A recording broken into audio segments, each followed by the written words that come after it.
Hi అండి. ఈరోజు video వచ్చేసి మురుకులు వేసి చూపిస్తున్నాను. 100% క్రిస్పీ అండ్ క్రంచీ గుల్లగుల్లగా చాలా బా వస్తాయండి. పిల్లలైతే మళ్ళీ మళ్ళీ కావాలని వేయించుకొని తింటారు. అంత టేస్టీగా ఉంటాయి. ఇలా మీరు ఈవినింగ్ స్నాక్‌లా చేసుకోవచ్చు. పిల్లలు స్నాక్ బాక్స్‌లో పెట్టొచ్చు. పండగలు కూడా దగ్గరికి వస్తున్నాయి కదండీ! ఎప్పుడూ చేసుకునేలా కాకుండా ఇలా అటుకులతో చేయండి. ఇంకా ఎక్స్‌ట్రా క్రిస్పీనెస్ వచ్చి టేస్ట్ చాలా అంటే చాలా బావుంటది. ఈ మురుకులు ఎలా వేయాలో ఒకసారి చూద్దాం రండి. ఇప్పుడు స్టవ్ ఆన్ చేసి ఇలా కడాయి పెట్టుకున్నాక ఒకటి మెజరింగ్ కప్ తీసుకొని ఒక కప్పు పుట్నాల పప్పు వేసుకోండి. దీన్ని గుల్లపప్పు అంటారు. అలానే వేపిన శనగపప్పు అని కూడా అంటారు. అదే కప్‌తో ఒక కప్పు అటుకులు వేసుకోవాలి. ఇలా అటుకులు వేసుకున్నాక ఒక 2 నిమిషాలు సిమ్‌లో పెట్టుకొని ఫ్రై చేయండి. క్రిస్పీగా అయ్యే వరకు ఫ్రై చేసుకుంటే సరిపోద్ది. చూడండి వీడియోలో చూపిస్తున్నట్టు పుట్నాల పప్పు, అటుకులు చక్కగా ఫ్రై అయ్యాయి కదా! ఈ విధంగా ఫ్రై చేయాలి. ఇప్పుడు ఇంకా స్టవ్ ఆఫ్ చేసుకోండి. ఒక 5 నిమిషాలు పక్కన పెట్టండి. కొంచెం చల్లారాక అప్పుడు మిక్సీ జార్‌లో వేసుకోవాలి. ఇప్పుడు ఇలాంటి ఒక మిక్సీ జార్ తీసుకొని ఫ్రై చేసుకున్న పుట్నాల పప్పు, అటుకులు వేసుకోండి. కంప్లీట్‌గా చల్లారిపోయాక అప్పుడు వేసుకోవాలి. ఇప్పుడు మూత పెట్టుకొని మెత్తగా పొడి చేసుకోవాలి. ఎక్కడ బరుకన్నది ఉండకూడదు. మెత్తగా పౌడర్‌లా మిక్సీ చేసుకోండి. ఇప్పుడు ఇలాంటి ఒక పెద్ద ప్లేట్ తీసుకొని జల్లెడ పెట్టుకోండి. ఏ కప్‌తో పుట్నాల పప్పు వేసుకున్నామో అదే కప్‌తో 4 కప్పులు బియ్యపిండి వేసుకోవాలి. పొడి బియ్యపిండితోనే చేసుకోవాలండి. అప్పుడు టేస్ట్ బావుంటాయి. నేను తీసుకున్న జల్లెడ కొంచెం చిన్నగా ఉందని ముందు 2 కప్పులు వేసుకుంటున్నానండి. ఇలా ఒకసారి జల్లించుకున్నాక మళ్ళీ ఇంకొక 2 కప్పులు వేసుకొని జల్లించుకోండి. ఒక కప్పు పుట్నాల పప్పు, ఒక కప్పు అటుకులకి 4 కప్పులు బియ్యపిండి అయితే కొలత కరెక్ట్‌గా సరిపోద్ది. ఇలా పిండి మొత్తం జల్లించేసుకున్నాక లాస్ట్‌లో రవ్వలా మిగిలితే మాత్రం పక్కన పెట్టేసుకోండి.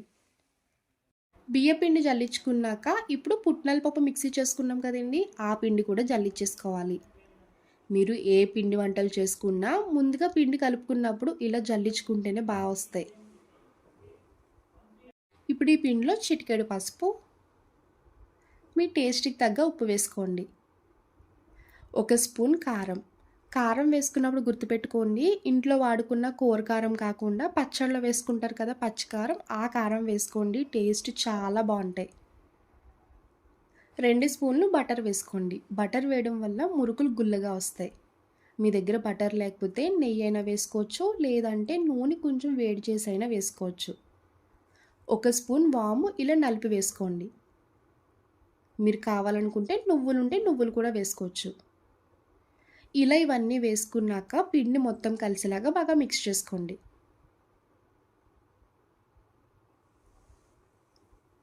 ఇలా మొత్తం కలిసేలా కలుపుకోవాలి. ఇలా పిండి మొత్తం కలుపుకున్నాక చేత్తో పిండి ఇలా గట్టిగా తీసుకొని ప్రెస్ చేసి చెక్ చేసుకోండి. ఇలా ఉండి కింద వచ్చిందంటే బటర్ కరెక్ట్‌గా సరిపోయినట్టు. మీరు సాల్ట్ కరెక్ట్‌గా సరిపోయిందో లేదో చెక్ చేసుకోవాలనుకుంటే ఈ టైంలోనే కొంచెం పిండి తిని చెక్ చేసుకోండి. నాకైతే కరెక్ట్‌గానే సరిపోయిందండి. ఇప్పుడు వాటర్ కొంచెం కొంచెం వేసుకుంటూ చపాతీ ముద్దలాగా కొంచెం గట్టిగానే కలపండి. మరి సాఫ్ట్‌గా కలిపినా కూడా నూనె పీల్చేస్తది.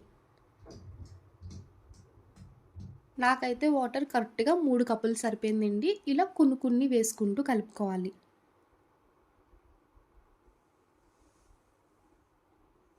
చూడండి వీడియోలో చూపిస్తున్నట్టు పిండి విధంగా మిక్స్ చేసుకోవాలి. ఇలా గట్టిగా కలిపితేనే మురుకులు చక్కగా చాలా బా వస్తాయి. చూసారు కదా! ఇలా పిండి రెడీ చేసుకున్నాక పైన మూతతో కవర్ చేసుకోండి. ఆరిపోకుండా ఉంటది. ఇప్పుడు మురుకులు వేసుకోవడానికి ఇలాంటి మురుకులు గొట్టం తీసుకొని ముందుగా ఆయిల్ అప్లై చేసుకోవాలి. నేనైతే ఇలా మురుకు షేప్ వచ్చేలాగా ఈ ప్లేట్ తీసుకున్నానండి. ఇదే పిండితో మీరు రిబ్బన్ పకోడీ వేసుకోవచ్చు. జంతికల షేప్‌లా కూడా వేసుకోవచ్చు. 3 కన్నాలు ఉంటాయి కదండీ ప్లేట్‌కి అదైతే జంతికల్లా వస్తాయి. ఇలా మురుకైతే పిల్లలు తినడానికి ఇష్టపడతారు. కొంచెం ఆయిల్ తీసుకొని ముందుగా ఇలాగా జంతికలు గొట్టానికి అప్లై చేసుకోవాలి. అప్పుడు అంటుకోకుండా బా వస్తాయి. ఇప్పుడు రెడీ చేసుకున్న పిండి ముద్దని ఇలా కొంచెం పిండి తీసుకొని మిగిలిన పిండి మొత్తం ప్లేట్‌తో కవర్ చేసుకున్నాక ఇలా జంతికల గొట్టంలో పెట్టుకొని మూత కవర్ చేసుకొని మురుకు వస్తుందో లేదో ముందుగా ఒకసారి చెక్ చేసుకోండి. చూడండి చక్కగా వస్తుంది కదా! ఈ విధంగానే మురుకుల్లా వేసుకోవాలి. ఇప్పుడు ఫ్రై చేయడానికి స్టవ్ ఆన్ చేసి ఇలా కడాయి పెట్టుకున్నాక డీప్ ఫ్రైకి ఆయిల్ వేసుకోవాలి. ఆయిల్ హీట్ అయిందో లేదో కొంచెం పిండి వేసి చెక్ చేసుకోండి. చూడండి ఆయిల్ బాగా హీట్‌లో ఉంది కదా! ఇప్పుడు స్టవ్ మీడియం ఫ్లేమ్‌లో పెట్టుకొని మురుకులు వేసుకోవాలి. మీరు కావాలనుకుంటే ఒక తడి క్లాత్ మీద చిన్నగా రౌండ్‌గా వేసుకొని ఒక్కొక్కటైనా వేసుకోవచ్చు. లేదు అంటే ఇలా ఆయిల్‌లోనే ఒకేసారి కూడా వేసుకొని ఫ్రై చేసుకోవచ్చు. మీకు కడాయి ఎంతుంటదో దాన్ని బట్టి వేసుకోండి. ఇలా వేసుకున్నాక చూడండి నురుగు నురగలా వస్తుంది కదా! ఈ నురగంతా కంప్లీట్‌గా పోవాలి. అప్పటి వరకు ఫ్రై చేస్తే మురుకు కూడా చక్కగా ఫ్రై అయిపోద్ది. చూడండి వీడియోలో చూపిస్తున్నట్టు నురుగంతా పోయి ఇలా నార్మల్‌గా వచ్చేస్తది. ఈ టైంలోనే ఇలా ఒకసారి రివర్స్ చేసుకున్నాక ఇంకొకసారి ఫ్రై చేసి అప్పుడు తీసేసుకోండి. గోల్డెన్ కలర్ కాకుండా ఇలా ఈ కలర్ వస్తేనే చూడ్డానికి బావుంటది. టేస్ట్ కూడా చాలా బావుంటది. ఇలా ఫ్రై చేసుకున్న మురుకు తీసుకొని ప్లేట్‌లోకి వేసుకోండి. మిగిలిన పిండితో కూడా అలానే మురుకులు వేసుకొని ఫ్రై చేసి పక్కకు తీసుకోవాలి. ఎప్పుడైనా మురుకులు ఫ్రై చేసినప్పుడు లైట్ గోల్డెన్ కలరే రావాలి. అప్పుడే టేస్ట్ బావుంటాయి. చూసారు కదండీ! పిండి ఈ విధంగా కలిపి చేసుకోండి. 10 నిమిషాల్లోనే మురుకులు రెడీ అయిపోతాయి. ఇలా చేసుకొని స్టోర్ చేసుకుంటే ఇంటికి ఎవరైనా ఫ్రెండ్స్ వచ్చినా స్నాక్‌లా చేసి పెట్టొచ్చు. పిల్లలకి కూడా స్నాక్ బాక్స్‌లో పెట్టొచ్చు. చాలా అంటే చాలా బావుంటాయి. చూడండి అటుకులతో చేసుకునే వేడి వేడి మురుకులైతే రెడీ అయిపోయాయి. ఈసారి మురుకులు చేసినప్పుడు ఈ స్టైల్‌లో చేయండి. చాలా చాలా బా వస్తాయి. అందరికీ నచ్చుతాయి. పండగలు కూడా దగ్గరికి వస్తున్నాయి కదండీ! పిండి వంటలు కూడా స్టార్ట్ అవుతాయి. ఈసారి అటుకులతో మురుకులు చేసినప్పుడు మాత్రం నా స్టైల్‌లో చేయండి. అందరూ ఇష్టంగా తింటారు.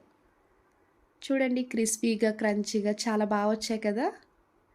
ఇలా రెడీ చేసుకున్న మురుకులు తీసుకొని ఒక చిన్న క్యాన్‌లో స్టోర్ చేసుకోండి. ఎప్పుడు కావాలనుకుంటే అప్పుడు తీసుకొని తినొచ్చు. చూసారు కదా అటుకులతో మురుకులు కరకరలాడే పల్లి చెక్కి చేసి చూపిస్తున్నాను. హెల్తీ స్నాక్ రెసిపీ అండి. టేస్ట్ కూడా చాలా బావుంటది. 100% నో ఫెయిల్ రెసిపీ. ఇప్పటి వరకు వంట రాలేని వాళ్ళు కూడా ఈ పల్లి చెక్కి చక్కగా చేస్తారు. కొంతమందికి పల్లి చెక్కి చేసినప్పుడు పాకం సరిగ్గా రాకపోతే పళ్ళకు అంటుకుంటూ ఉంటది. అలా కాకుండా నేను చెప్పిన టిప్స్, కొలతలు ఫాలో అవ్వండి. చాలా బా వస్తది. ఫస్ట్ టైమ్ చేసేవాళ్ళు కూడా చక్కగా చేస్తారు. చెక్కి ఎలా చేయాలో ఒకసారి చూద్దాం రండి. పల్లి చెక్కి రెడీ చేసుకోవడానికి ముందుగా పల్లీలు వేయించి పక్కన పెట్టుకోవాలి. స్టవ్ ఆన్ చేసి ఇలా కడాయి పెట్టుకున్నాక 1 కప్పు పల్లీలు వేసుకోండి. నేనైతే 250 గ్రామ్స్ తీసుకున్నానండి. పావు కిలో పల్లీలు తీసుకున్నాను. ఇప్పుడు స్టవ్ సిమ్‌లో పెట్టుకొని నిదానంగా ఫ్రై చేయాలి. స్టవ్ సిమ్‌లో పెట్టి ఫ్రై చేయడం వల్ల హీట్ లోపల వరకు వెళ్ళి పల్లీలు బాగా ఫ్రై అవుతాయి. చూడండి వీడియోలో చూపిస్తున్నట్టు పల్లీలైతే కంప్లీట్‌గా ఫ్రై అయిపోయాయి. మరీ ఎక్కువగా ఫ్రై చేసినా కూడా మాడిపోతాయండి. అప్పుడు పల్లీ చెక్కి టేస్ట్ అనేది అంత బాగోదు. మీరు చెక్ చేసుకోవాలనుకుంటే ఒక పల్లి తీసుకొని నలపండి. చూసారు కదా! ఇలా పొట్టు వచ్చేసిందంటే కంప్లీట్‌గా ఫ్రై అయిపోయినట్టే. ఇప్పుడు ఈ పల్లీలు తీసి ఒక ప్లేట్‌లోకి వేసుకోండి. కొంచెం చల్లారాక పొట్టు తీసుకోవాలి. మొత్తం తీయకండి. కొంచెమే తీసి కొంచెం పొట్టుతోనే డైరెక్ట్‌గా వేసుకోవచ్చు. ఇప్పుడు అదే కడాయిలో 2 స్పూన్లు నువ్వులు వేసుకోండి. నువ్వులు వేయడం వల్ల పల్లి చెక్కి రుచి అనేది ఇంకా బావుంటది. మీకు నువ్వులు వద్దు, ఇష్టం లేదు అంటే స్కిప్ చేసుకోవచ్చు. కడాయి ఆల్రెడీ హీట్‌లో ఉంది కదండీ! ఇలా నువ్వులు వేసుకున్నాక ఒక 30 సెకండ్స్ ఫ్రై చేసి ఇంక వెంటనే స్టవ్ ఆఫ్ చేసుకోండి. చూసారు కదా! వెంటనే ఇలా గోధుమ కలర్‌లోకి చేంజ్ అయిపోతాయి. ఇలా ఫ్రై చేసుకున్న నువ్వులు కూడా ఒక ప్లేట్‌లోకి తీసుకోవాలి. చూడండి ఫ్రై చేసిన పల్లీలు, నువ్వులు కూడా ఇలా ప్లేట్‌లోకి తీసుకున్నాక పక్కన పెట్టుకోవాలి. ఇప్పుడు పాకం రెడీ చేసుకోవచ్చు. ఇప్పుడు అదే కడాయి పెట్టుకున్నాక స్టవ్ ఆన్ చేసుకొని బెల్లం వేసుకోండి. 1 కప్పు పల్లీలకి 1 కప్పు బెల్లం అయితే స్వీట్ కరెక్ట్‌గా సరిపోద్దండి. పావు కిలో పల్లీలకి పావు కిలో బెల్లం తీసుకోవాలి. ఇప్పుడు పావు కప్పు వాటర్ వేసుకొని ఈ బెల్లాన్ని ఒకసారి కరిగించండి. ఇలా బెల్లం కంప్లీట్‌గా కరిగాక ఒకసారి వడకేసుకోవాలి. డస్ట్ పార్టికల్స్ ఏమన్నా ఉన్నా కూడా పోతాయి. ఇలా పాకం రెడీ అవుతున్నప్పుడే 2 ఇలాచీ దంచి వేసుకోండి. ఫ్లేవర్ చాలా బావుంటది. హాఫ్ టీ స్పూన్ నెయ్యి వేసుకొని ఈ పాకాన్ని రెడీ చేసుకోవాలి. ఇలా పాకం రెడీ అవుతున్నప్పుడే ఒక ప్లేట్‌లో వాటర్ వేసుకొని ఇలా కొంచెం పాకం వేసి చెక్ చేసుకోవాలి. వాటర్‌లో కలిసిపోతుంది కదండీ! అంటే ఇంకా పాకం రాలేనట్టు. మీకు పాకం వచ్చే కన్సిస్టెన్సీ ఎలా ఉంటదంటే చాక్లెట్ ఉంటది కదా! ఆ విధంగా దగ్గరికి గట్టిగా వస్తది. ఇలా పాకం కలుపుతూ ఉన్నప్పుడే కలర్ చేంజ్ అవుతూ ఉంటది. ఇప్పుడు ఇంకొకసారి చెక్ చేసుకోండి. ఇలా ప్లేట్‌లో వాటర్ వేసుకొని మళ్ళీ కొంచెం పాకం వేసి చెక్ చేసుకోవాలి. ఇలా దగ్గరికి క్యాండీలా వచ్చి మనకి సౌండ్ రావాలి ప్లేట్‌కి కొడితే. పాకం అనేది అస్సలు సాగకూడదండి. ఇలా గట్టిగా సౌండ్ వస్తేనే పాకం కరెక్ట్‌గా వచ్చినట్టు. చూసారు కదా! పర్ఫెక్ట్ కన్సిస్టెన్సీ పాకం కూడా ఈ విధంగా ఉండాలి. అప్పుడే మీకు పల్లీ చెక్కి వస్తది.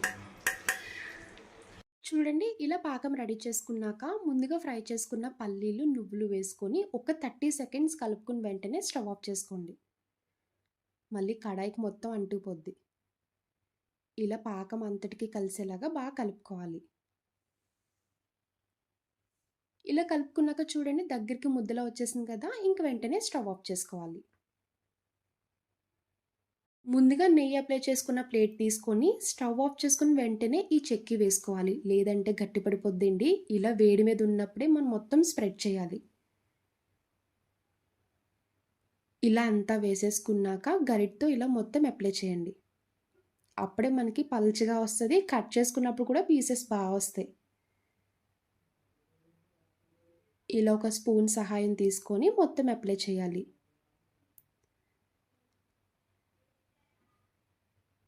ఇలా ప్లేట్ అంతా వేసుకున్నాక ఒక కప్పు తీసుకొని ఇలా కిందకి ట్యాప్ చేస్తే పల్చగా చేసుకోండి. మీకు వీడియోలో చూపిస్తున్నట్టు ఇలా రెడీ చేసుకోవాలి. ఇలా చెక్కి మొత్తం ప్లేట్‌కి అప్లై చేసుకున్నాక ఇప్పుడు చాక్ తీసుకొని ఇలా స్క్వేర్ షేప్ వచ్చేలా పీసెస్ కట్ చేయండి. వేడి మీద ఉన్నప్పుడు కట్ చేస్తేనే మనకి పర్ఫెక్ట్ షేప్ వస్తది. ఇలా చాక్‌తో కట్ చేశాక ఒక 30 నిమిషాలు పక్కన పెట్టండి. కొంచెం చల్లారే వరకు. చెక్కి చల్లారాక చూడండి చేత్తో ఇలా కదిపితే మనకి వెంటనే ఊడొచ్చేస్తది. చూసారు కదా వీడియోలో చూపిస్తున్నట్టు ప్లేట్‌కైతే అస్సలు అంటుకోలేదు. ఇన్‌కేస్ మీరు చేసినప్పుడు ప్లేట్‌కి అంటుకుంటే గనక మీకొక టిప్ చెప్తానండి. అప్పుడు స్టవ్ సిమ్‌లో పెట్టుకొని లైట్‌గా ప్లేట్‌ని హీట్ చేయండి. అలా హీట్ చేయడం వల్ల చెక్కి అంటుకోకుండా ఈజీగా వచ్చేస్తది. ఇప్పుడు మీరు చేత్తో ఇలా ఇరిపినా కూడా మీరు కట్ చేసిన పీసెసే వస్తాయి. చూసారు కదా స్క్వేర్ షేప్‌లో ఎంత వస్తున్నాయో. ఇలా రెడీ చేసుకున్న పీసెస్ అన్నీ ఒక ప్లేట్‌లోకి వేసుకోండి. ఇలా రెడీ చేసుకున్న చెక్కీలు తీసుకొని ఒక ఎయిర్ టైట్ కంటైనర్‌లో స్టోర్ చేసుకోండి. 1 మంత్ వరకు ఫ్రెష్‌గా అదే టేస్ట్‌తో ఉంటాయి. మీరు పిల్లలకి స్నాక్ బాక్స్‌లో కూడా ఇలా పెట్టి ఇవ్వచ్చండి. ఎప్పుడైనా హెల్తీగా స్నాక్ తినాలి, స్వీట్ తినాలనిపించినప్పుడు మాత్రం ఇలా చెక్కీ చేసుకొని తినండి. చాలా అంటే చాలా బావుంటది. మినపప్పుతో జంతికలు వేసి చూపిస్తున్నా.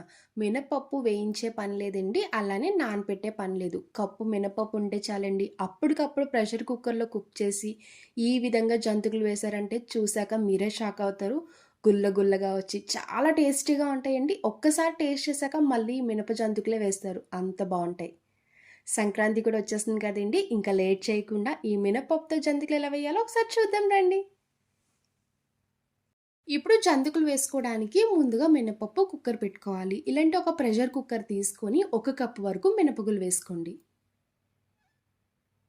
ఇలా మినపగుళ్ళు వేసుకున్నాక డస్ట్ పోయేలాగా 2, 3 సార్లు వాష్ చేసుకోవాలి. పప్పు నానపెట్టుకునే పని లేదండి. అప్పటికప్పుడే వేసుకోవచ్చు. ఇలా కడిగి పెట్టుకున్న మినపప్పులో ఇప్పుడు వాటర్ వేసుకోండి. ఏ కప్‌తో మినపగుళ్ళు వేసుకున్నామో అదే కప్‌తో 3 కప్పుల వరకు వాటర్ వేసుకోవాలి. ఇలా 3 కప్పులు వాటర్ వేసుకుంటే మీకు కుక్ అవునప్పుడు కూడా కరెక్ట్‌గా సరిపోద్ది. ఇలా వాటర్ వేసుకున్నాక కుక్కర్ మూత పెట్టుకొని మీడియం ఫ్లేమ్‌లో ఒక 4 విజిల్స్ వచ్చే వరకు కుక్ చేసుకోండి. విజిల్ వచ్చేసాక కొంచెం చల్లగా అయ్యి అప్పుడు మూత తీసుకోవాలి. చూడండి పప్పు అయితే చాలా ఉడికిందండి. చూసారు కదా! ఇలా గరిటతో మనం మెదిపితేనే మెత్తగా అయిపోతుంది. మీకు వీడియోలో చూపిస్తున్న విధంగా ఇలా మెత్తగా ఉంటేనే మనకి జంతికలు కూడా చాలా వస్తాయి. మీ దగ్గర పప్పు గుత్తుంటే పప్పు గుత్తితో కూడా మెదుపుకోవచ్చండి. లేదు అంటే ఇలా మిక్సీ జార్‌లో వేసుకొని మెత్తగా పిండి కింద చేసుకోవచ్చు. మీరు మిక్సీ చేసుకున్నప్పుడు వాటర్ ఏమన్నా పడితే కొంచెం యాడ్ చేసుకొని అప్పుడు పిండిలా మిక్సీ చేసుకోండి. ఇప్పుడు పిండి కలుపుకోవడానికి ఇలాంటి ఒక బేషన్ తీసుకొని బియ్యపిండి వేసుకోండి. ఏ కప్‌తో మినపగుళ్ళు వేసుకున్నామో అదే కప్‌తో బియ్యపిండి వేసుకోవాలి. మీరు మిల్లులో పట్టించిన బియ్యపిండి అయినా తీసుకోవచ్చు. లేదు అంటే బయట షాప్స్‌లో ప్యాకెట్ దొరుకుతది కదండీ! ఆ బియ్యపిండి ప్యాకెట్ అయినా తీసుకోవచ్చు. నేనైతే బయట షాప్‌లో ప్యాకెట్ తీసుకున్నానండి. ఇలా బియ్యపిండి వేసుకున్నాక మీ టేస్ట్‌కి తగ్గ సాల్ట్ వేసుకోండి. మినప జంతికలో కారం అస్సలు వేయమండి. మీరు కావాలనుకుంటే వేసుకోవచ్చు. ఒక స్పూన్ వరకు వాము వేసుకోండి. వాము వేయడం వల్ల అరుగుదలకి మంచిది. అలానే టేస్ట్ కూడా చాలా బావుంటది. 2 స్పూన్స్ వరకు నువ్వులు వేసుకోవాలి. నువ్వులు వేయడం వల్ల మంచి కమ్మదనం వచ్చి భలే ఉంటాయండి నిజంగానే. చాలా బావుంటది. నువ్వులు మాత్రం అస్సలు వేయడం మర్చిపోద్దు. వాము, నువ్వులు, సాల్ట్ వేసుకున్నాక పిండిలో కలిసేలాగా ఒకసారి కలుపుకోవాలి. ఇలా పిండి మిక్స్ చేసుకున్నాక ఇప్పుడు మినపపిండి వేసుకోండి. మిక్సీ చేసుకున్నాం కదా! ఈ విధంగా స్మూత్‌గా ఉండాలి. చూసారు కదా! ఇలా మిక్సీ చేసుకున్న పిండి మొత్తం వేసుకోవాలి.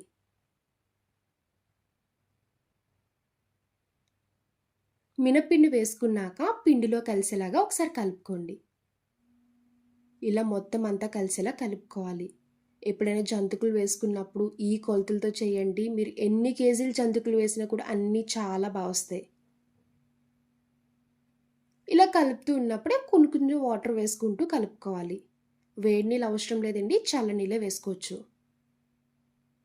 మరీ పల్చగా కలుపుకున్న నూనె లాగేస్తది, గట్టిగా కలుపుకున్న గట్టొచ్చేస్తాయి. మీకు వీడియోలో చూపిస్తానండి. ఆ విధంగా కలుపుకుంటే జంతికలు వస్తాయి టేస్టీగా. మీకు కలుపుకున్నప్పుడు కొంచెం గట్టిగా అనిపిస్తే కొంచెం కొంచెం వాటర్ వేసుకుంటూ కలుపుకోండి. ఇలా పిండి కలుపుతూ ఉన్నప్పుడే కొంచెం పిండి తిని చెక్ చేసుకోండి. సాల్ట్ సరిపోకపోతే ఇదే టైంలో వేసుకోవచ్చు. ఇప్పుడు 3 స్పూన్స్ వరకు ఆయిల్ తీసుకొని ఇలా మరగపెట్టుకొని వేసుకోవాలి. ఇలా మరిగిన నూనె వేయడం వల్ల ఇంకా గుల్లదనం వచ్చి టేస్ట్ చాలా బావుంటదండి. నూనె వేసుకున్నాక వెంటనే చేయి పెట్టకండి, కాలిపోద్ది. ఒకసారి గరిటెతో అయినా కలుపుకోవచ్చు. లేదు అంటే స్లోగా పిండి మొత్తం కలిసేలా కలుపుకోండి. చూసారు కదా! పిండి కన్సిస్టెన్సీ కూడా ఈ విధంగా ఉంటేనే జంతికలు వేయడానికి కూడా చాలా వస్తాయి.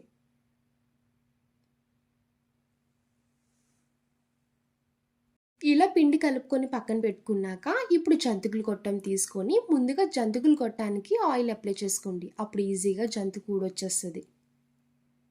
ఇలా కంప్లీట్‌గా ఆయిల్ అప్లై చేసుకున్నాక కొంచెం కొంచెం పిండి ముద్ద తీసుకొని జంతికలు గొట్టం పెట్టుకొని నేనైతే జంతికల షేపే వేసుకుంటున్నానండి. జంతికలు ప్లేటే పెట్టేశాను. మీరు కావాలనుకుంటే మురుకు షేప్ కూడా వేసుకోవచ్చు. సింగిల్‌ది మురుకు ఉంటది కదండీ! ఆ షేప్‌తో కూడా ఈ పిండితో వేసుకోవచ్చు. ఈ విధంగా ముందుగా సట్రం తీసుకొని జంతిక ఇలా వేసుకున్నాక ఆయిల్‌లో ఏసేసుకుంటే ఈజీగా ఫ్రై అయిపోతాయి. ఇలా ఒక్కొక్కటి వేసుకొని ఫ్రై చేసుకోవడమే.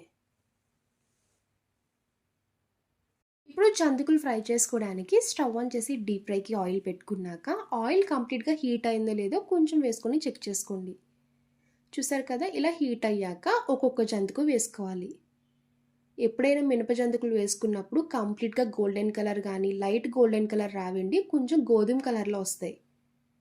క్రీమ్ కలర్‌లోనే వస్తాయండి. అదే మనం కారం వేసామంటే కొంచెం గోల్డెన్ కలర్ కింద ఫ్రై అవుతాయి. ఇలా ఒక్కొక్క జంతుకు వేసుకొని వెంటనే గరిటె పెట్టకూడదండి. ఒక నిమిషం పోయాక అప్పుడు తిప్పుకుంటూ ఫ్రై చేసుకోవాలి. జంతికలు వేసినప్పుడు నురగలా వస్తది కదండీ! ఆ నురగంతా పోయిందంటే జంతికలు కంప్లీట్‌గా ఫ్రై అయిపోయినట్టే. చూసారు కదా! ఈ విధంగానే ఫ్రై చేసుకోవాలండి. ఇలా ఫ్రై చేసుకున్నాక ఒక ప్లేట్‌లోకి తీసుకోండి. చూడండి మినప జంతికలన్నీ రెడీ అయిపోయాయి. చూస్తుంటేనే నోట్లో నీళ్లూరిపోతున్నాయి కదా! గుల్ల గుల్లగా వచ్చి చాలా వచ్చాయండి. ఎన్ని తిన్నా తినాలనిపిస్తాయండి. అంత బావుంటాయి. ఎప్పుడూ ఒకే టైప్ జంతికలు కాకుండా అప్పుడప్పుడు ఇలా ట్రై చేయండి. నిజంగా నచ్చుతాయి. పండగలు కూడా వచ్చేస్తున్నాయి కదండీ! పండగ టైంలో ఈసారి మినప జంతికలు ట్రై చేయండి. ఇలా చేసుకొని ప్లాస్టిక్ కాకుండా ఇలా స్టీల్ క్యాన్‌లో స్టోర్ చేసుకోండి. చాలా బావుంటాయి. పిల్లల స్నాక్స్ కూడా ఈజీగా పెట్టేయొచ్చు. చూసారు కదండీ మినప జంతికలు. పప్పు నానపెట్టుకునే పని లేదు. అలానే వేయించే పని లేదు. అప్పటికప్పుడు చేసుకోవచ్చండి. చాలా ఈజీ ప్రాసెస్. అందరికీ నచ్చుతది. మళ్ళీ కావాలని ఇవే చేయించుకుంటారు. గోరుమిటీలు చేసి చూపిస్తున్నా. పండగొచ్చేస్తుంది కదండీ! పండగ అంటేనే సున్నుండలు, అరిసెలు, మురుకులు, గోరుమిటీలు, గవ్వలు ఇలా రకరకాల చాలా పిండి వంటలుంటాయండి. మా చిన్నతనంలో one of the best snack అంటే గోరుమిటీలనే చెప్తాను. లోపల సాఫ్ట్‌గా, గుల్ల గుల్లగా ఉండి గోరుమిటీలైతే చాలా బావుంటాయండి. ఇప్పటి వరకు చేయడం రాలేని వాళ్ళకి కూడా చాలా ఈజీగా చేసి చూపిస్తాను. డెఫినెట్‌లీ ట్రై చేయండి. పిల్లలైనా, పెద్దవాళ్ళైనా ఇష్టంగా తింటారు. ఇంకా లేట్ చేయకుండా ఈ గోరుమిటీలు ఎలా చేయాలో ఒకసారి చూద్దాం రండి. ఇప్పుడు గోరుమిటీలు చేసుకోవడానికి ముందుగానే నెయ్యి కరగబెట్టి పక్కన పెట్టుకోవాలి. నేనైతే కేజీ పిండికి చేసి చూపిస్తున్నానండి. కేజీ పిండికి పావు కిలో నెయ్యి కంపల్సరీ ఉండాలి. అప్పుడే గుల్లదనం వచ్చి గోరుమిటీలు టేస్ట్ బావుంటది. మీరు తగ్గించి వేసుకున్నారనుకో గట్టిదనం వచ్చేస్తది. నేనైతే 200 గ్రాముల నెయ్యి, 50 గ్రాముల వరకు ఇంట్లో వాడుకున్న సన్‌ఫ్లవర్ ఆయిల్ యాడ్ చేసుకుంటున్నానండి. మీరు మొత్తం కంప్లీట్‌గా నెయ్యితో చేసుకునాలనుకుంటే అలాగా కూడా చేసుకోవచ్చు. ఇలా నెయ్యి తీసుకొని కంప్లీట్‌గా మరగపెట్టుకోవాలి. ఇప్పుడు ఇలాంటి ఒక బేషన్ తీసుకొని కేజీ పిండి, మైదా పిండి తీసుకొని జల్లించుకోవాలి. ఏ పిండి వంటలు చేసుకున్నా పిండి కంపల్సరీ జల్లించుకోవాలండి. కేజీ మైదా పిండికి పావు కిలో వరకు బొంబాయి రవ్వ వేసుకోండి. దీన్ని సూజీ రవ్వ, ఉప్మా రవ్వ అని కూడా అంటారు. బొంబాయి రవ్వ, మైదా పిండి మొత్తం కలిసేలా కలుపుకున్నాక ఇప్పుడు ముందుగా కరగపెట్టుకున్న నెయ్యి వేసుకోండి. మొత్తం వేసేసుకోవాలి. చూసారు కదా, ఈ విధంగా కంప్లీట్‌గా వేడి చేసుకోవాలి. ఇలా నెయ్యి అంతటికి వేసుకున్నాక గరిటె తీసుకొని పిండిలో కలిసేలాగా ఒకసారి కలుపుకోండి. స్టార్టింగే చేయి పెట్టి కలుపుకోకూడదండి, చేయి కాలిపోద్ది. ముందుగా గరిటె తీసుకొని కలుపుకున్నాక ఇప్పుడు కొంచెం లైట్‌గా చల్లబడింది కదండీ! ఇప్పుడు చేత్తో నెయ్యి అంతటికి కలిసేలా కలుపుకోవాలి. ఇలా పిండి అంతటికి కలిసేలా కలుపుకున్నాక ఇప్పుడు వాటర్ వేసుకొని చపాతీ ముద్దలాగా సాఫ్ట్‌గా కలుపుకోవాలి.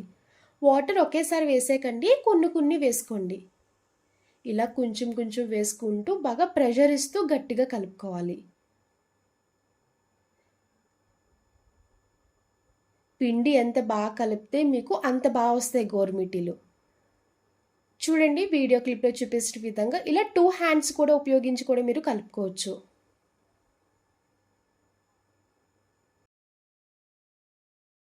చూసారు కదా, ఈ విధంగా చపాతీ ముద్దలా కలుపుకోవాలి. ఇలా కలుపుకున్న పిండిని ఇప్పుడు కొంచెం కొంచెం పిండి తీసుకుంటూ రౌండ్‌గా బాల్స్‌లా చేసుకొని పక్కన పెట్టేసుకోవాలి.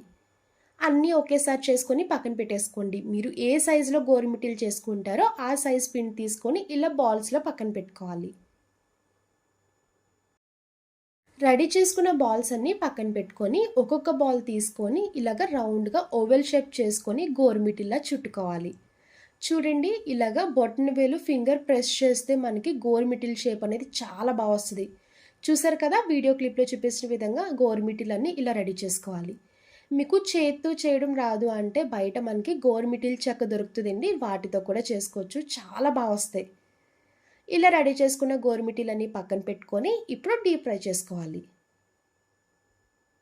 గోరుమిటీలు ఫ్రై చేసుకోవడానికి డీప్ ఫ్రైకి ఆయిల్ పెట్టుకోవాలి. ఆయిల్ కంప్లీట్‌గా హీట్ అయినాకే అప్పుడు వేసుకోండి.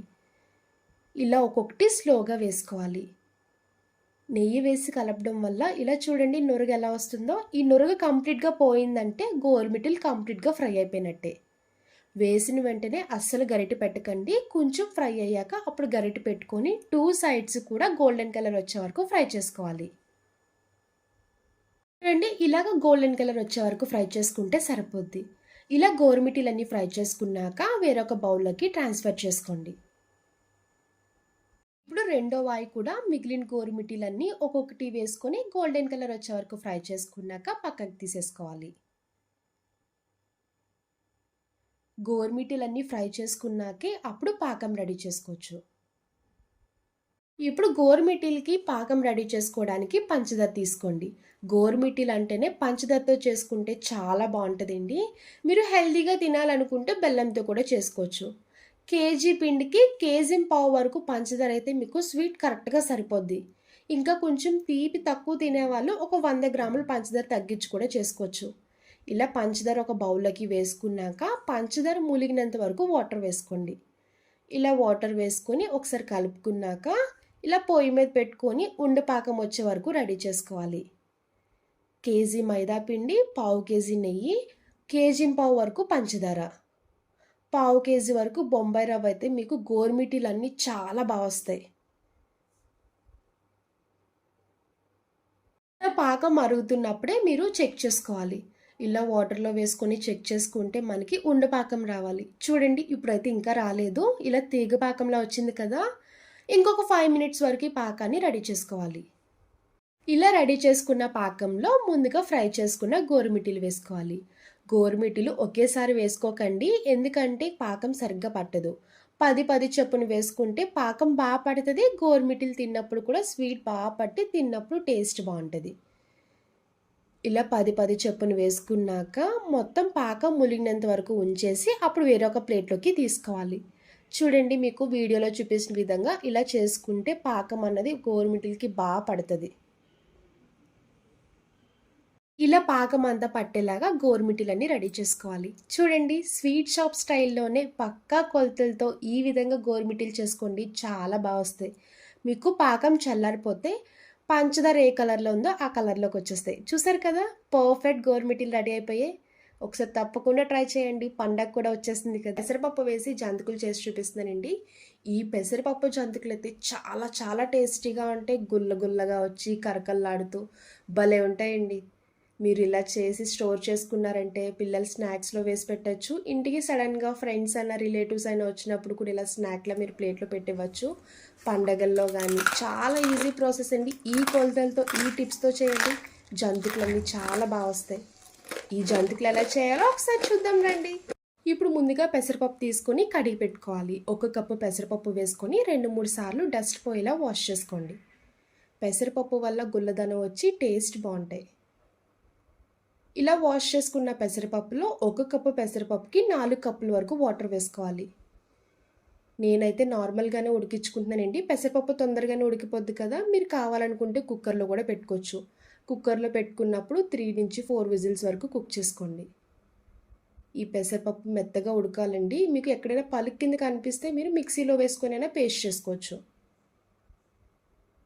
ఇలా వాటర్ వేసుకున్నాక ఈ పెసరపప్పుని ఉడకపెట్టుకోండి.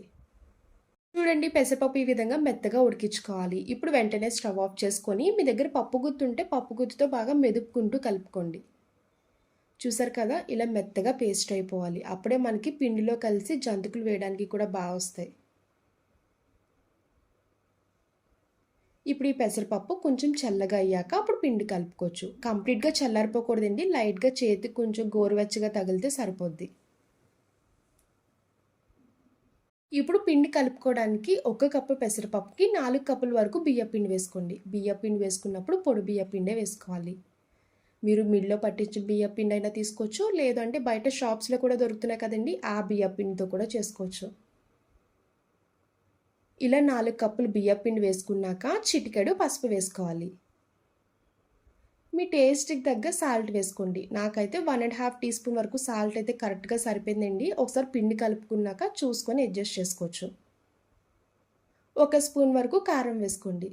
కారం వేసుకున్నప్పుడు మాత్రం ఇంట్లో కూరల్లో కారం కాకుండా పచ్చికారం వేసుకోండి. పచ్చడిలో వేసుకుంటాం కదా! ఆ పచ్చికారం వేసుకోవడం వల్ల మీకు జంతికలు కూడా టేస్ట్ బావుంటాయి. లాస్ట్‌లో ½ టీ స్పూన్ వాము వేసుకోండి. మీరు నువ్వులు కావాలనుకుంటే నువ్వులు వేసుకోవచ్చు. ఇలా ఇవన్నీ వేసుకున్నాక ముందుగా ఉడికించి పక్కన పెట్టుకున్న పెసరపప్పు వేసుకోండి. ఇలా పెసరపప్పు వేసుకొని పిండి అంతటికీ కలిసేలాగా దగ్గరికి ముద్దలా కలుపుకోవాలి. మీకు కలుపుకున్నప్పుడు కొంచెం వాటర్ కావాలనుకుంటే వేసుకోవచ్చండి. వేడి నీళ్ళు కావాలనుకుంటే వేడి నీళ్ళు వేసుకోవచ్చు. చల్లనీళ్ళైనా కూడా వేసుకోవచ్చు. నాకు లాస్ట్‌లో కొంచెం సరిపోక 1 కప్ వరకు వాటర్ పడ్డాయండి. ఇలా వాటర్ వేసుకున్నాక దగ్గరికి ముద్దలా కలుపుకోవాలి. పలుచగా కలుపుకోవడం వల్ల మీకు జంతికలు అన్నవి నూనె లాగేస్తాయండి. అలానే గట్టిగా కలుపుకోవడం వల్ల జంతికలు అనేది గట్టిదనం వచ్చేస్తది.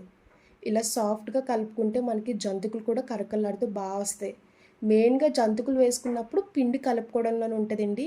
కలుపుకున్నప్పుడు కొంచెం జాగ్రత్తగా సెమీ సాఫ్ట్‌లా వచ్చే వరకు కలుపుకోండి.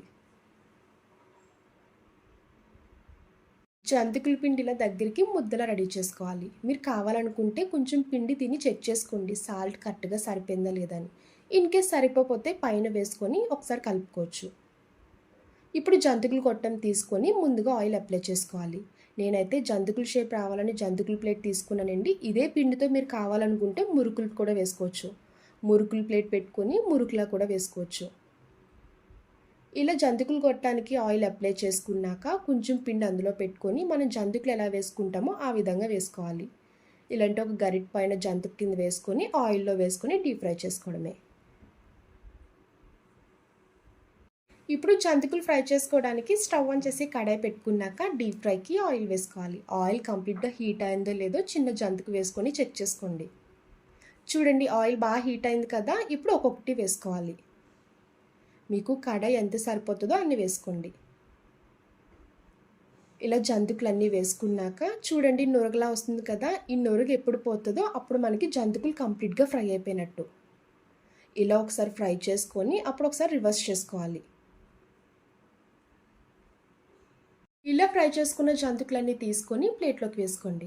ఇలానే మిగిలిన జంతుకులు కూడా ఒక్కొక్కటి వేసుకొని ఫ్రై చేసుకొని తీసుకోవాలి. ఇలా రెడీ చేసుకున్న జంతుకులన్నీ ప్లేట్లోకి తీసుకోవాలి. చూడండి, ఒక్కొక్క జంతుకు షేప్ కూడా చాలా బాగా వచ్చింది కదా. కప్పు పెసరపప్పుతో ఇన్ని జంతుకులు వచ్చేయండి. మీరు ఎప్పుడైనా ఫ్రీ టైంలో కూడా ఇలా జంతుకులు చేసుకొని స్టోర్ చేసుకుంటే పిల్లలు స్నాక్ బాక్స్లో కూడా వేసి పెట్టచ్చు. ఈవినింగ్ టైం స్నాక్లా కూడా తినడానికి చాలా బాగుంటుందండి. గుల్ల గుల్లగా వచ్చి కరకల్లాడుతూ పెసరపప్పు జంతుకులు ఈ విధంగా చేయాలంటే ఈ టిప్స్ అండ్ ఈ కొలతలతో చేయండి. ఎన్ని జంతుకులు వేసినా అన్నీ బాగా వస్తాయి. చూసారు కదా, చేతితో నలిపితే మిక్చర్లో ఎంత బాగా వచ్చిందో.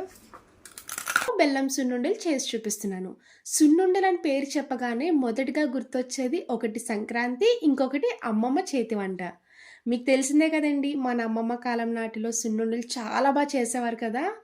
అప్పట్లో రుచి రావాలంటే ఈ ప్రాసెస్లో చేయండి. టేస్ట్ అయితే చాలా చాలా బాగుంటుంది. మొదటిసారి సున్నుండి చుట్టిన వాళ్ళు కూడా చాలా బాగా చేస్తారు. సంక్రాంతి కూడా వచ్చేస్తుంది కదండి, ఇంకా లేట్ చేయకుండా ఈ సున్నుండలు ఎలా చేయాలో ఒకసారి చేసి చూపిస్తాను. తప్పకుండా ట్రై చేయండి. ఇప్పుడు బెల్లం సున్నుండలు తయారు చేసుకోవడానికి స్టవ్ ఆన్ చేసి ప్యాన్ పెట్టుకున్నాక 1/2 కప్పు వరకు పొట్టు మినపప్పు వేసుకోండి.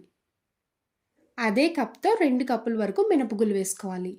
పొట్టు మినపప్పు, మినపగుళ్ళు రెండు సగం సగం వేసుకున్నా పర్వాలేదండి. లేదు మీరు కంప్లీట్గా పొట్టు పప్పుతో చేసుకోవాలనుకుంటే అలాగా కూడా చేసుకోవచ్చు. టేస్ట్ చాలా బాగుంటుంది. ఇలా మినపప్పు వేసుకున్నాక ఇప్పుడు స్టవ్ సిమ్లో పెట్టుకొని నిదానంగా ఫ్రై చేసుకోవాలి. కలుపుకుంటూనే ఫ్రై చేసుకోండి, ఎందుకంటే అక్కడక్కడ పలుకుల కింద ఉన్నా కూడా కంప్లీట్గా ఫ్రై అవ్వదు. ఇలా నిదానంగా మీరు కలుపుకుంటూ ఫ్రై చేసుకుంటే మినపప్పు మొత్తం కూడా బాగా ఫ్రై అయిపోద్ది. సున్నుండలు ఇలా ఫ్రై చేస్తున్నప్పుడే 2 స్పూన్ల వరకు బియ్యం వేసుకోండి. ఇలా బియ్యం వేయడం వల్ల సున్నుండ తిన్నప్పుడు పళ్ళకి అంటుకోకుండా ఉంటుంది. ఇప్పుడు 2 స్పూన్లు నెయ్యి వేసుకోవాలి. ఇలా నెయ్యి వేసుకొని ఫ్రై చేయడం వల్ల సున్నుండి ఇంకా మంచి కమ్మదనం వస్తుంది. చూడండి, సున్నుండి కలర్ చేంజ్ అవుతుంది కదా. ఇలా కలుపుతూ ఉంటే మనకి మొత్తం కూడా కంప్లీట్గా కలర్ చేంజ్ అయిపోద్ది. ఇలా ఫ్రై చేస్తున్నప్పుడు మీకు సున్నుండ స్మెల్ అనేది చాలా బాగా వస్తుందండి. నాకైతే ఇది ఇలా ఫ్రై చేయడానికి 20 నిమిషాల వరకు పట్టింది. చూసారు కదా, ఈ విధంగా లైట్ గోల్డెన్ కలర్ వస్తే సరిపోద్ది. ఇలా మినపప్పు ఫ్రై చేసుకున్నాక ఇప్పుడు వెంటనే స్టవ్ ఆఫ్ చేసుకోండి. కొంచెం చల్లారాక అప్పుడు మిక్సీ జార్లో వేసుకోవచ్చు. ఇప్పుడు ఇలాంటి ఒక మిక్సీ జార్ తీసుకొని ముందుగా ఫ్రై చేసుకున్న మినపగుళ్ళు వేసుకోండి. మీరు ఎక్కువ క్వాంటిటీ సున్నుండలు చేసుకునేలా ఉంటే మినపప్పు ఒకేసారి కాకుండా కొంచెం కొంచెం 2 ట్రిప్స్ కింద వేసుకోండి. ఎంత బాగా ఫ్రీగా మిక్సీ తిరిగితే మీకు పౌడర్ కూడా అంత బాగా వస్తుంది. ఇలా మూత పెట్టుకొని మెత్తగా సున్నుండి పిండిలో మిక్సీ చేసుకోవాలి. చూడండి, ఇప్పుడు వీడియోలో చూపిస్తున్నట్టు ఈ విధంగా మెత్తగా మిక్సీ చేసుకోవాలి. మురుంగా కాకుండా ఇలా మెత్తగా ఉంటేనే మనం సున్నుండలు తిన్నప్పుడు కూడా టేస్ట్ చాలా చాలా బాగుంటుంది. ఇప్పుడు ఇందులోనే డైరెక్ట్గా బెల్లం వేసేసుకోవాలి. 1/2 కప్పు పొట్టు మినపప్పు, 2 కప్పుల వరకు మినపగుళ్ళు వేసుకున్నాం కదండి, అంటే 2 కప్పులున్నర. అదే కప్తో 2 కప్పులున్నర వరకు బెల్లం వేసుకోండి. ఈ కొలతలతో చేసుకున్నారంటే మీకు సున్నుండలు చాలా బాగా వస్తాయి. స్వీట్ కూడా కరెక్ట్గా సరిపోద్ది. ఇంకా స్వీట్ కొంచెం ఎక్కువ తినే వాళ్ళైతే ఇంకొక 1/2 కప్ కూడా వేసుకోవచ్చు. బెల్లం వేసుకున్నాక యాలక్కాయ పొడి ఉంటే యాలక్కాయ పొడి వేసుకోండి. మీకు సున్నుండ స్మెల్ రావాలనుకుంటే యాలక్కాయలు వేసుకోకండి. టేస్ట్ బాగుండాలంటే 2 వరకు యాలక్కాయలు వేసుకున్నా కూడా టేస్ట్ చాలా బాగుంటుంది. ఇప్పుడు ఇలా గరిటతో ఒకసారి కలుపుకొని మూత పెట్టి మళ్ళీ మిక్సీ చేసుకోండి. బెల్లం వేసాక చూడండి, ఈ విధంగా పౌడర్లా రావాలి. మనకు బెల్లం వేసాక ఎక్కడ ముద్ద అవ్వకుండా పౌడర్లా వచ్చిందంటేనే సున్నుండలు చాలా బాగా వచ్చినట్టు. మీరు సున్నుండలు చేసుకున్నప్పుడు మాత్రం గుర్తుపెట్టుకోండి, బెల్లం కూడా ఫ్రెష్గా ఉన్నది తీసుకోండి. చూసారు కదా, ఇలా పౌడర్లా వస్తే సరిపోద్ది. ఇప్పుడు ఒక ప్లేట్లోకి షిఫ్ట్ చేసుకోవాలి. ఇలా ప్లేట్లోకి వేసుకున్నాక అక్కడక్కడ ఉండల కింద కనిపిస్తున్నాయి కదండి, ఇలా చేత్తో నలిపేసుకుంటే సరిపోద్ది. ఇలా సున్నుండి పొడి రెడీ చేసుకున్నాక ఈలోపు నెయ్యి కరిగి పెట్టుకోవచ్చు. ఇప్పుడు మళ్ళీ స్టవ్ ఆన్ చేసి అదే ప్యాన్ పెట్టుకున్నాక ఏ కప్తో మినపగుళ్ళు వేసుకున్నామో అదే కప్పు తీసుకొని 3/4 కప్పు వరకు నెయ్యి వేసుకోండి. సున్నుండలు చుట్టుకున్నప్పుడు గోరువెచ్చని నెయ్యి వేసుకొని చుట్టుకుంటే చాలా బాగా వస్తాయండి. ఇలా నెయ్యి వేసుకున్నాక ఒక 2 నిమిషాల వరకు హీట్ అవ్వాలి. నెయ్యి ఇలా హీట్ చేసుకొని వెంటనే ఇంకా స్టవ్ ఆఫ్ చేసేసుకోవడమే. ఇప్పుడు ఇలా సున్నుండ పొడి తీసుకొని కొంచెం కొంచెం గోరువెచ్చని నెయ్యి వేసుకుంటూ రౌండ్‌గా సున్నుండలా చుట్టుకోవాలి. ఒకేసారి కాకుండా మీరు కొంచెం కొంచెం వేసుకొని చుట్టుకుంటే ఈజీగా ఉంటది. ఇలా సున్నుండలు చేసుకొని స్టోర్ చేసుకుంటే ఎప్పటికప్పుడు ఫ్రెండ్స్ వచ్చినా, రిలేటివ్స్ వచ్చినా కూడా స్నాక్‌లా ఈజీగా పెట్టేయొచ్చు. పిల్లలకి కూడా పెట్టండి. హెల్త్‌కి చాలా మంచిది. ఇలానే మిగిలిన సున్నుండలు కూడా అలా రౌండ్‌గా చుట్టుకొని పక్కన ప్లేట్‌లోకి షిఫ్ట్ చేసుకోవాలి. మీకు పర్ఫెక్ట్ సున్నుండలు చేయాలంటే ఈ విధంగా ఈ కొలతలతో చేయండి. చాలా చాలా వస్తాయి. మొదటిసారి సున్నుండలు చేసేవాళ్ళు కూడా చాలా చేస్తారండి. ఎక్కువ శ్రమ పడకుండా చిటికలో ఎన్ని సున్నుండలు కావాలనుకుంటే అన్ని సున్నుండలు రెడీ చేసేస్తారు. చూడండి సున్నుండలన్నీ రెడీ అయిపోయాయి. ఈ విధంగా చేసుకొని స్టోర్ చేసుకుంటే 3, 4 నెలల వరకు ఫ్రెష్‌గా ఉంటాయి. టేస్ట్ కూడా చాలా బావుంటాయి. ఇలా ఎక్కువ నెయ్యి వేసుకొని సున్నుండలు చుట్టుకున్నారంటే టేస్ట్ చాలా బావుంటదండి. ఎవరికైనా పెట్టినా కూడా ప్రాసెస్ అడుగుతారు. అంత టేస్టీగా ఉంటాయి. ఈసారి సంక్రాంతికి సున్నుండలు చేసినప్పుడు ఈ ప్రాసెస్‌లో చేయండి. ఇంట్లోలందరికీ కూడా నచ్చుతాయి. మెచ్చుకుంటారు కూడా. చూసారు కదండీ బెల్లం సున్నుండలు. నా వీడియో మీకు నచ్చితే లైక్ చేసి షేర్ చేయండి. అలానే ఫస్ట్ టైమ్ చూసేవాళ్ళైతే ప్లీజ్ నా ఛానల్‌ని సబ్స్క్రైబ్ చేయండి. బాయ్ అండి.